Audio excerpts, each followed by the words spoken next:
I sat in the dark.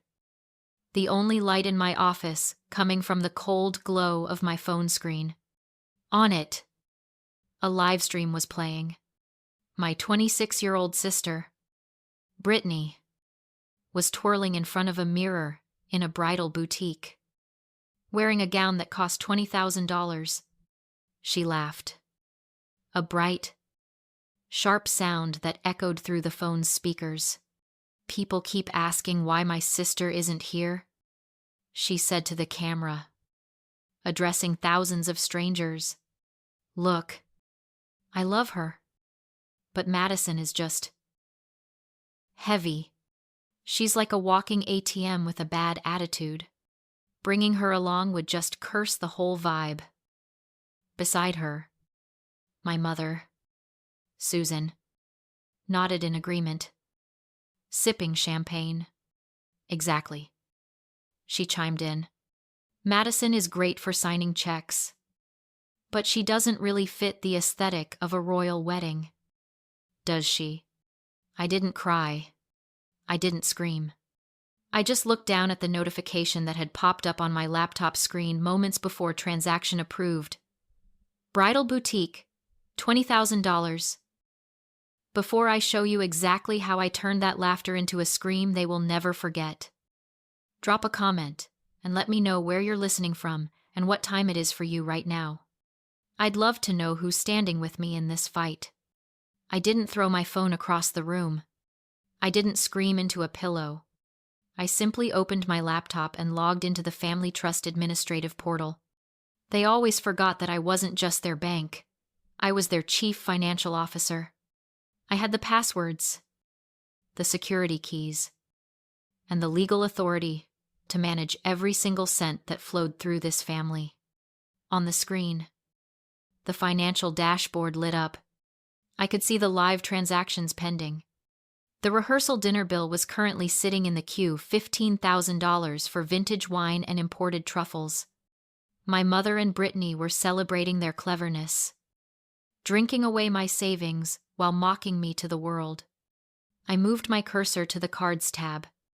There it was, the platinum card, the symbol of their status, the magic plastic wand they waved to make problems disappear. I clicked report lost or stolen. Then I navigated to the auxiliary accounts, the ones Brittany used for her emergency shopping sprees.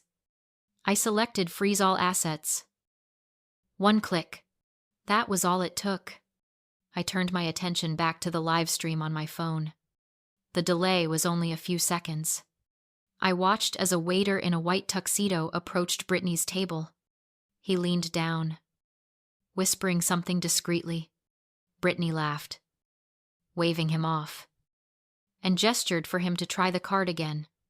She looked so confident, so untouchable in her $20,000 gown. The waiter swiped it again. He shook his head. He said something that made my mother's smile falter. "Here is the thing you have to understand about people like my family. They suffer from a specific, terminal condition I call luxury ignorance. They believe that wealth is an aesthetic, a vibe they can curate on social media. They think they are playing chess with the world. But in reality, they are playing Russian roulette with a fully loaded gun. The arrogance of the fake rich is believing that the laws of mathematics and finance only apply to other people. They truly believed that their lifestyle was a natural resource, like air or water, that would just keep flowing because they deserved it. They didn't understand that their entire existence was just a glossy coat of paint on a crumbling wall. And I was the only thing holding the structure together. On the screen, the panic was setting in. Brittany was frantically digging through her purse for another card. My mother was standing up, her face flushing a deep, angry red as she yelled at the waiter. They looked like royalty who had suddenly been told their castle was made of cardboard. I watched as the waiter signaled for the manager. The music in the background of the stream stopped. The guests were whispering. Brittany looked at the camera, her eyes wide with a sudden, dawning horror. before the feed abruptly cut to black. I closed my laptop. The silence in my office was heavy. But it wasn't lonely. It was the sound of the first domino falling. They thought the money was magic. They were about to learn that it was just math, and the equation no longer worked in their favor. You might be wondering how I had the power to shut down a wedding with a single click. You might be thinking I'm just a bitter sister with a password manager. But power like this isn't given. It is bought. And the price I paid was 3 years of silence and $250,000. It started with a phone call from a collection agency 3 years ago. They were looking for payment on a home equity line of credit totaling $250,000. I told them they had the wrong person. I told them I had never taken out a loan against my parents' house. Then they sent me the paperwork. There, at the bottom of the page, was my signature. It was a good forgery. Shaky but passable. Scrawled by the same hand that had just waved a platinum card at a waiter. Brittany had stolen my identity to fund her influencer lifestyle. Burning through $250,000 on trips to Dubai, designer bags, and a leased Porsche. When I confronted my parents, I expected outrage. I expected them to drag Brittany to the police station. Instead, my mother sat at the kitchen table, weeping not for me, but for Brittany. She begged me not to ruin her bright future with a criminal record. My father looked me in the eye and asked if I could just absorb the cost since I was the successful one. That was the moment the illusion of family finally died. I realized then that I was bound by invisible chains, the kind you don't see until you try to move. To them, I wasn't a daughter. I wasn't a human being with dreams or feelings. I was an object. I was a utility, like the water heater or the fuse box. You don't love a water heater. You don't ask the fuse box how its day was. You only notice it when it breaks. And when it does, you don't feel empathy. You feel annoyed that you have to fix it. They had objectified me completely, reducing my entire existence to what I could provide for them. And when a tool stops working, you don't comfort it.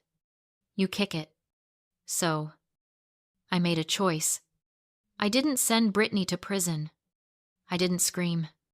I became exactly what they treated me as, a cold, unfeeling instrument of finance.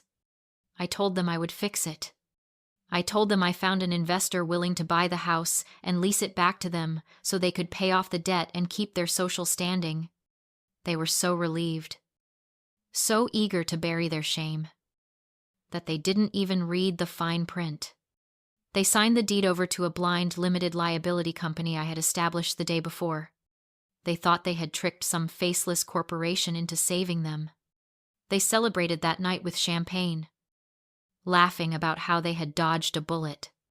They had no idea that the faceless corporation was sitting right across the table from them.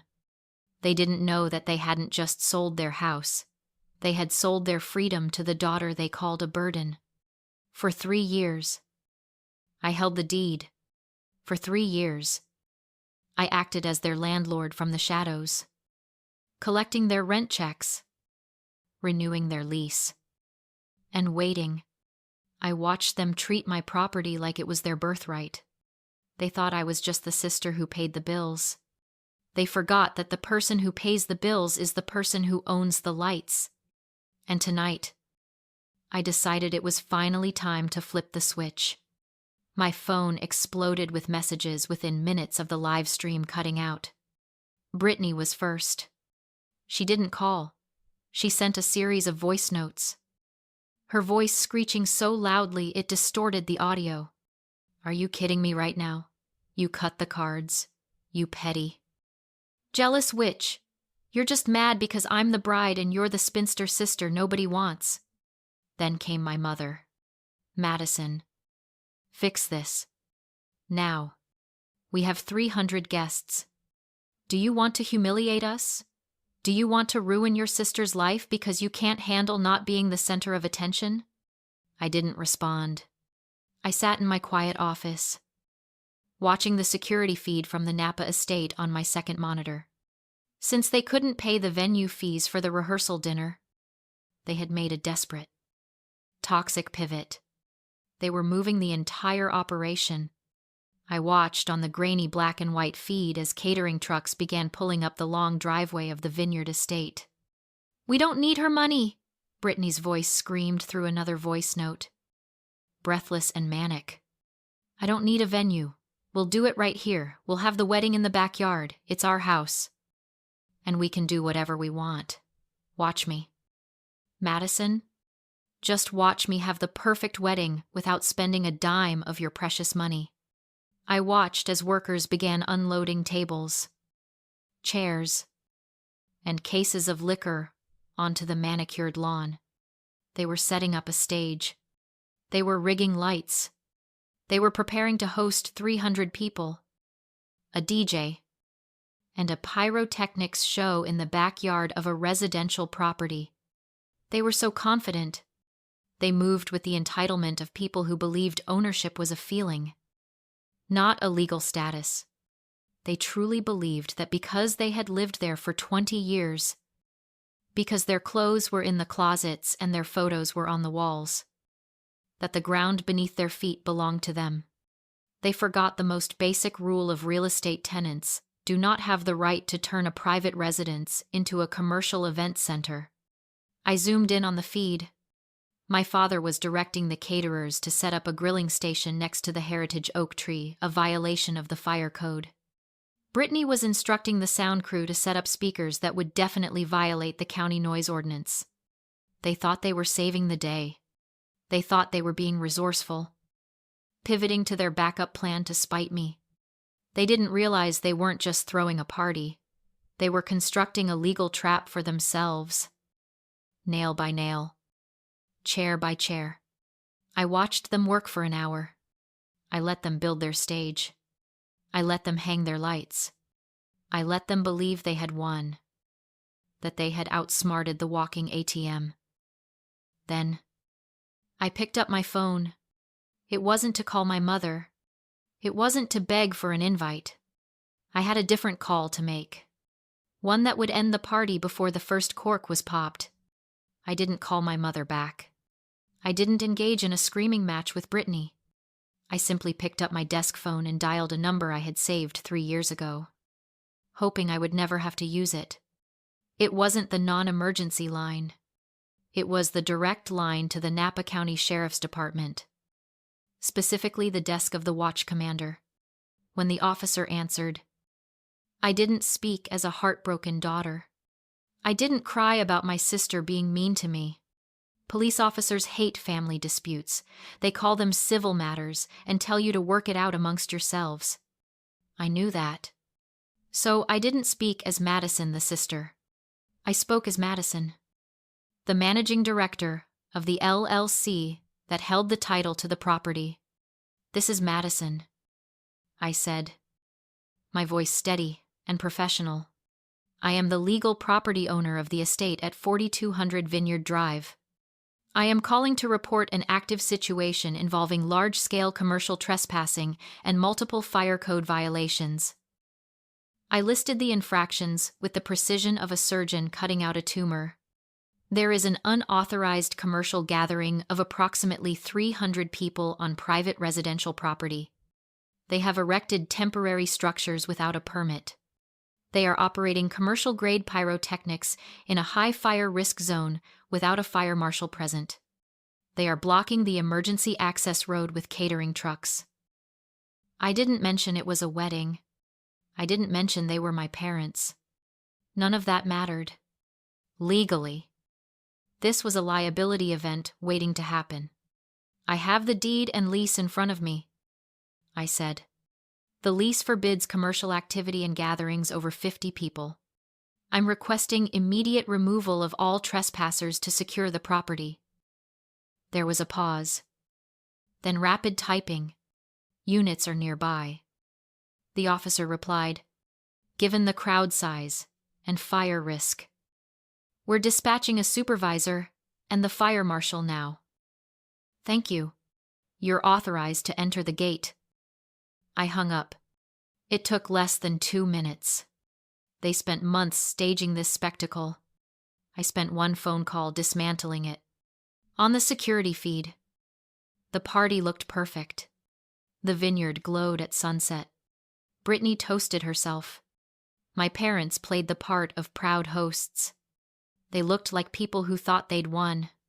They didn't know the sirens were already coming. I told myself this wasn't revenge. It was asset protection. If their illegal fireworks caused damage, insurance wouldn't cover it.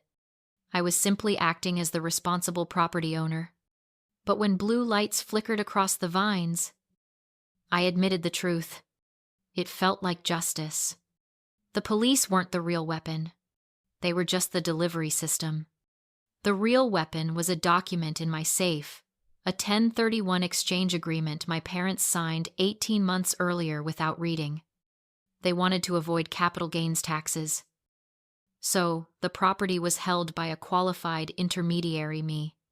Buried in Section 4 was a clause I wrote: if they violated federal safe harbor rules, I could seize the asset immediately. And the biggest rule: you cannot use the property for personal purposes for 2 years.